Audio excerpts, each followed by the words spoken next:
श्री सीतारामचंद्राभ्यां नमः।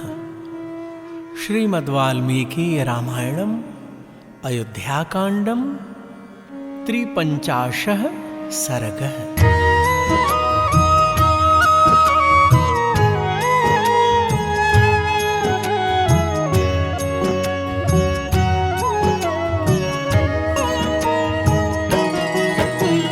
शतं वृक्षं समासाद्य सन्ध्यामन्वास्य पश्चिमां रामो रमयतां श्रेष्ठ इति होवाच लक्ष्मणम्।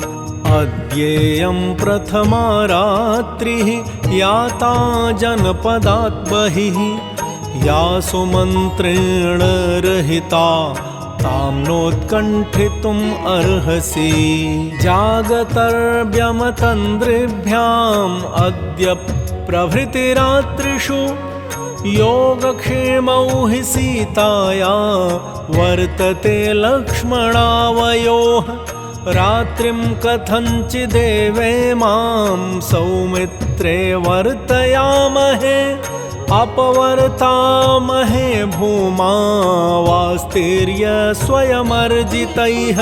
स तु संविश्य मेदिन्यां महार्हशयनोचितः इमाः सौमित्रये रामो व्याजहार कथाः शुभाः। ध्रुवमद्य महाराजो दुःखं स्वपिति लक्ष्मण कृतकामा तु कैकेयी तुष्टा भवतुमर्हति। सा हि देवी महाराजं कैकेयी राज्यकारणात् अपि न चावयेत् प्राणान् दृष्ट्वा भरतमागतम्। अनाथश्च हि वृद्धश्च मया चैव विना कृतः किं करिष्यति कामात्मा कैकेय्या वशमागतः। इदं व्यसनमालोक्य राज्ञस्य मतिविभ्रमं काम एवार्थधर्माभ्यां गरीयान् इति मे मतिः। को ह्यविद्वानपि पुमान् प्रमदायाः कृते त्यजेत्। छन्दानुवर्तिनं पुत्रं तातो माम् इव लक्ष्मण। सुखी बत सुभार्यश्च भरतः केकयीसुतः मुदितान् कोसलानेको यो भोक्षत्यधिराजवत्।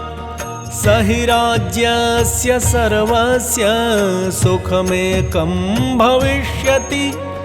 ताते तु वयसातीते मयि चारण्यमाश्रिते। अर्थधर्मौ परित्यज्य यः कामम् अनुवर्तते एवमापद्यते क्षिप्रं राजा दशरथो यथा।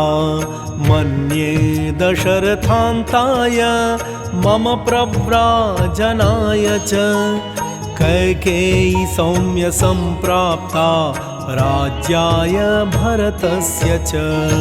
अपीदानीं तु कैकेयी सौभाग्यमदमोहिता कौसल्यां च सुमित्रां च सा प्रबाधेत मत्कृते। मातास्मत्कारणात् देवी सुमित्रा दुःखमावसेत्। अयोध्याम् इति एव त्वं काले प्रविश लक्ष्मणः। अहमेको गमिष्यामि सीतया सह दण्डकान्। अनाथाय हि नाथस्त्वं कौसल्याया भविष्यसि। क्षुद्रकर्मा हि कैकेयी द्वेषादन्यायमाचरेत्। परिदद्याद्धि धर्मज्ञ गरं ते मम मातरम्।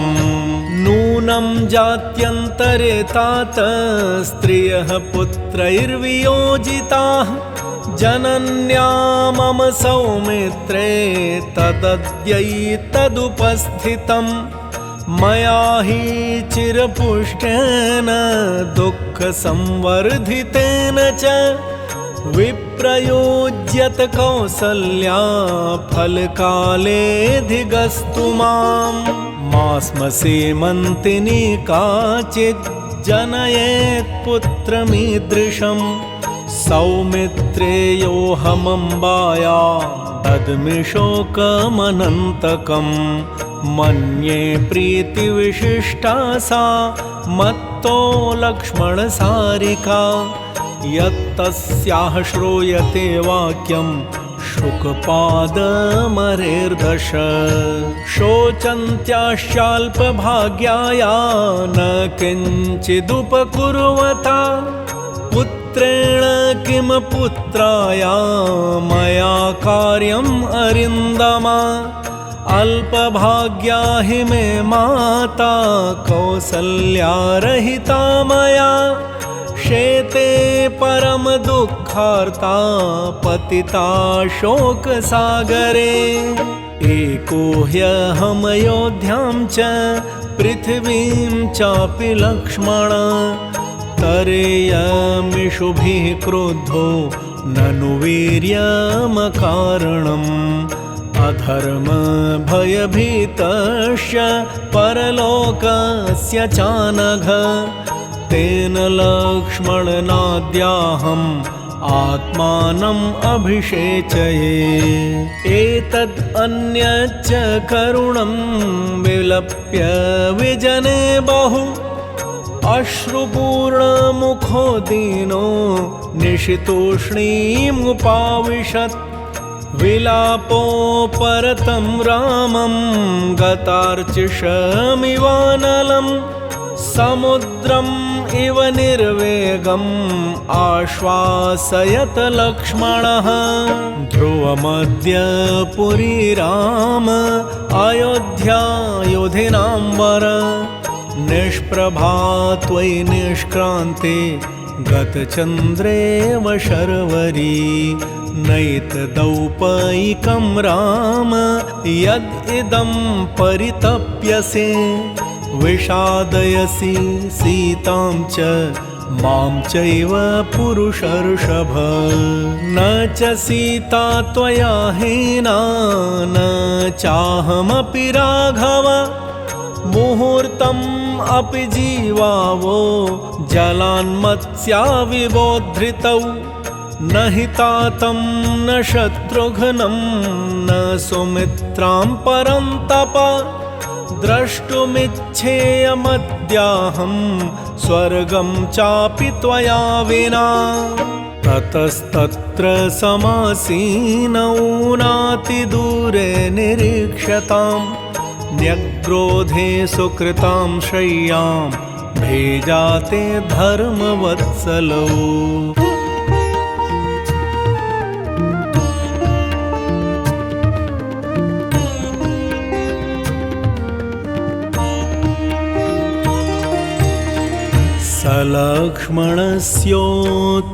सलक्ष्मणस्योत्तमपुष्कलं वचो निशम्य चैवं वनवासमादरात् समाः समस्ता विधते परन्तपः प्रपद्य धर्मं सुचिराय राघव ततस्तु तस्मिन् विजने महाबलौ महावने राघववंशवर्धनौ न तौ भयं सम्भ्रममभ्युपेयतुः यथैव सिंहौ गिरिसानुगोचरौ। इत्यार्षे श्रीमद् रामायणे वाल्मीकीये आदिकाव्ये अयोध्याकाण्डे 53 सर्गः।